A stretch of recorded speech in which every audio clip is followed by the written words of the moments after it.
Bonjour à toi. Aujourd'hui, on va faire un petit cours d'éducation financière. Parce que l'éducation financière, je pense que c'est important qu'on soit entrepreneur ou pas. Il faut avoir une certaine discipline financière pour pouvoir réussir dans la vie. Malheureusement, on n'apprend pas l'éducation financière dans les écoles, donc il faut bien entendu l'apprendre au-delà de l'école. Je connais des personnes qui ont des gros diplômes et qui n'ont jamais entendu parler d'éducation financière. Donc, je vais faire une petite notion d'éducation financière aujourd'hui. On va parler d'escalier vers la richesse. Il n'y a que deux catégories de personnes dans le monde, les pauvres et les riches. Après, on peut se situer pauvre ou riche, on verra la définition par la suite. Mais quand on dit qu'on est pauvre, il ne faut pas mal le prendre, en fait. Vous verrez bien entendu la définition du pauvre quand je vais commencer le cours tout à l'heure. Et les riches. Donc, on va parler de ça. Restez avec moi au bout parce que ça va être très intéressant. Et on verra toutes ces notions ensemble et vous verrez là où vous vous situez. Et à la fin, je vous dirai comment on pourrait faire pour pouvoir passer ces étapes-là. Donc, on a parlé des escaliers vers la richesse. Donc, on va parler des escaliers.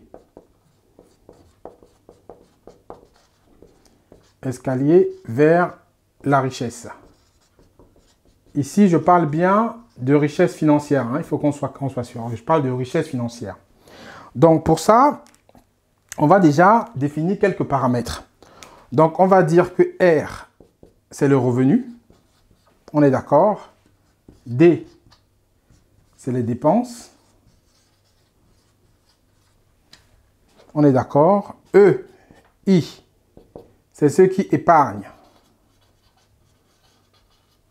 pour investir. E, O, c'est ceux qui épargnent pour un objectif. Donc, ça veut dire que la différence entre les deux, ça veut dire qu'il y en a qui épargnent et l'argent dort, ils n'en font rien. Et ceux-ci, ils épargnent et l'argent, ils le font travailler. Donc, voilà d'abord les 4 paramètres qu'il faut qu'on ait en tête. Donc, on va commencer par la première catégorie de personnes qu'on rencontre dans le monde financier, l'éducation financière. C'est ce que j'appelle les pauvres chroniques. Donc, les pauvres chroniques, c'est qui les pauvres chroniques? Les pauvres chroniques, c'est ceux pour qui le revenu est inférieur aux dépenses. Ça veut dire que ceux-là, tous les mois, ils sont à découvert dans leur compte bancaire. Tous les mois, ils doivent demander l'argent, prêter de l'argent à leurs amis, à leur famille, à leur patron, à leur boss pour pouvoir boucler leur fin de mois. C'est ceux qui, tous les mois, doivent l'argent au boutiquier du quartier, doivent l'argent, je ne sais pas, à leurs voisins, à leur tante, à leur oncle. Et tous les mois, ils sont comme ça, ils n'arrivent pas à s'en sortir. C'est les pauvres des plus pauvres en fait. C'est ceux qui n'ont pas du tout d'éducation financière. C'est les pauvres chroniques. Dans ceux-là, je vais les dessiner un peu comme ça. Donc, ils ont 2 yeux, ils ont un nez, ils sont très malheureux. Parce que tous les mois, ils doivent bagarrer pour boucler les fins de mois. Ça, c'est ceux qui sont tout au bas de l'escalier. Ensuite, on a ce qu'on va appeler les pauvres équilibrés. Donc, les pauvres équilibrés, c'est qui? Les pauvres équilibrés, c'est ceux qui ont réussi à avoir les revenus qui sont égaux aux dépenses. Donc, ceux-ci, bon, on va les dessiner comme ça. Ils sont comme ça. Bon, ils sont un peu, voilà, ils sont entre les deux, quoi. Donc, ceux-ci arrivent tous les mois à équilibrer leurs dépenses par rapport à leurs revenus. Donc, ce qu'ils gagnent, réussissent juste à couvrir ce qu'ils ont besoin pour vivre aujourd'hui, au quotidien. Leur loyer, leurs dépenses, voilà. Donc, ça, c'est les pauvres équilibrés. Donc, ils sont équilibrés, mais ils ne peuvent rien faire. Parce qu'ils n'ont plus d'argent à la fin du mois. Ils sont à zéro, comme on dit. Ils finissent la fin du mois à zéro. Et ils sont vraiment limite. Ils ne peuvent même pas aller en vacances. Mais ils sont équilibrés. C'est les pauvres équilibrés. Donc, ils vivent pas très bien. Ils vivent pas mal. Donc, ils sont équilibrés parce qu'ils réussissent à équilibrer leurs dépenses. Maintenant qu'on a vu les pauvres équilibrés, on va voir la troisième marche. Ça va être les pauvres moyens. Les pauvres moyens. Les pauvres moyens, c'est ceux pour qui le revenu égale à dépenses plus une épargne pour objectif. Donc, c'est ceux-ci. Donc, ceux-ci, ils sont comme ça. Bon, ils commencent un peu à avoir le sourire ici, quoi. Ils sourient un peu, quoi. Donc, ils n'ont pas vraiment le sourire, mais ils commencent un peu à sourire. Donc, c'est ceux qui réussissent à la fin du mois à couvrir leurs dépenses et mettre avoir un peu d'argent de côté. Mais ceux-là ne sont pas riches parce que leur épargne ne leur sert à rien. L'argent qui dort ne sert à rien, l'argent doit tourner. Je ne dis pas qu'il faut avoir une épargne de sécurité, bien sûr qu'il faut l'avoir. Mais les pauvres moyens, eux, à la fin du mois, ils couvrent leurs dépenses. Ils ont une épargne d'objectifs qui n'investissent pas et qui dort dans les comptes bancaires et qui ne sert à rien. Et après, on a la dernière marche où on a maintenant les riches. Les riches, c'est qui? Les riches, c'est ceux qui ont réussi à avoir un revenu, qui couvrent leurs dépenses et ils ont une épargne pour investir. Et c'est ceux-là qui vont maintenant avoir la banane. Voilà. Qui vont maintenant avoir un comportement de riche. Donc, je ne dessine pas très bien, hein, donc vous n'allez pas m'en tenir rigueur. Mais voilà les 4 escaliers qu'on a pour quitter de là.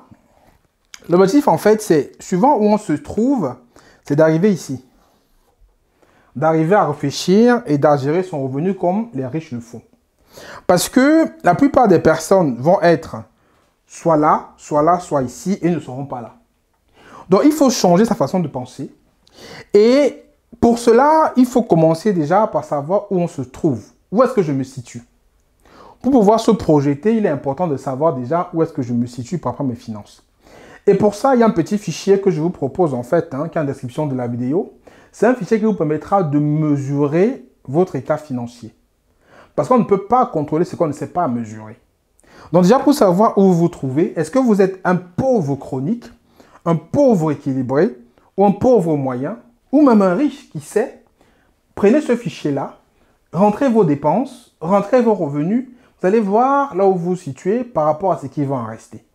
Donc prenez ce fichier-là et quand vous allez faire ce fichier, vous pouvez prendre rendez-vous avec moi ou même de mon équipe en fait, pour en parler et mettre en place des actions pour vous faire arriver ici. Parce que quand vous arrivez à là, ici, là, que vous pourrez être qualifié comme riche en fait, en termes d'éducation financière, je veux dire. Donc voilà à peu près ce qu'on voulait partager avec vous aujourd'hui, un petit cours d'éducation financière. Et il faut savoir que même si vous êtes là ou vous êtes là, vous pouvez toujours arriver ici. Tout est une histoire de discipline, une histoire de prise en main de ses finances, une histoire de stratégie, d'objectifs aussi. Donc, ne soyez pas malheureux, ne soyez pas dépité. Si lorsque vous faites le fichier, vous vous rendez compte que tous les mois, vous êtes un pauvre chronique. Ce n'est pas très grave. Tout problème a une solution. Donc, voilà un petit cours que je vais partager avec vous aujourd'hui. Un petit cours sur les escaliers vers la richesse. Dans un petit cours qui est très simple. Dans un petit concept qui est facile à comprendre. Donc, maintenant, à vous de jouer. À vous de prendre le fichier que je vous mets à disposition. Vous prenez ce fichier, vous remplissez. Vous allez savoir où vous vous trouvez. Et par rapport à ça, si vous voulez aller au-delà et pouvoir peut-être changer votre façon, changer votre état financier, vous prenez un rendez-vous avec moi ou membre de mon équipe. On va travailler avec vous, mettre des actions pour que vous puissiez arriver là. Après, bien entendu, il n'y a pas, comme on dit en anglais, there is no free lunch. Il n'y a rien qui est gratuit. Vous devrez faire des concessions, quoi. Peut-être parce que généralement, ceux qui sont là, ils dépensent mal leur argent. Et ça, ce n'est pas une affaire de ce que l'on gagne. On peut même gagner le SMIG et on se retrouve ici. Ce n'est pas une affaire de ce que l'on gagne. Si on ne sait pas bien gérer son argent, qu'on a peu, on ne saura pas gérer qu'on a beaucoup. Ce n'est pas une affaire de montant, c'est une affaire de discipline financière, d'éducation financière. Donc ne pensez pas, ne dites pas que je ne gagne pas assez, je gagne peu, je ne peux pas. Non.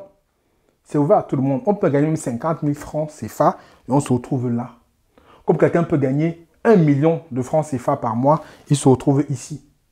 Ce n'est pas une affaire de montant, c'est une affaire de discipline, une affaire de stratégie, une affaire d'éducation financière en somme, que malheureusement on n'apprend pas dans les écoles en général et qu'on peut trouver hors de l'école. Et là, je vous donne un petit élément.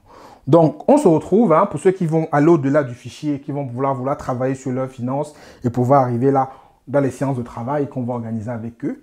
Et pour les autres, je vous invite donc à revoir votre état financier pour tous arriver à être là, à pouvoir avoir un revenu qui couvre vos dépenses et de pouvoir avoir une épargne qui va vous permettre d'investir pour toujours investir et tendre justement vers cette richesse financière.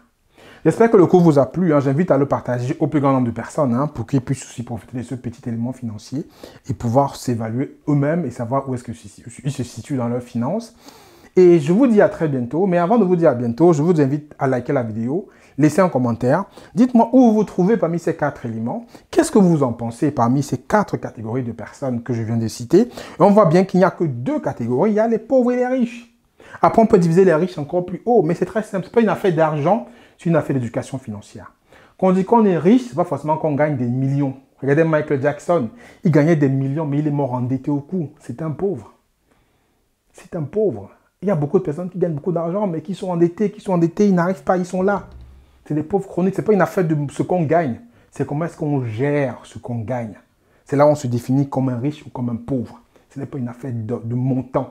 C'est une affaire d'éducation financière. Donc, sur ces paroles, je vous dis à très bientôt. Prenez ça avec vous. Prenez le fichier. Faites votre propre simulation. Et si vous souhaitez arriver là, prenez un rendez-vous et on va en parler de façon détaillée. Je vous dis à très bientôt dans une prochaine vidéo. D'ici là,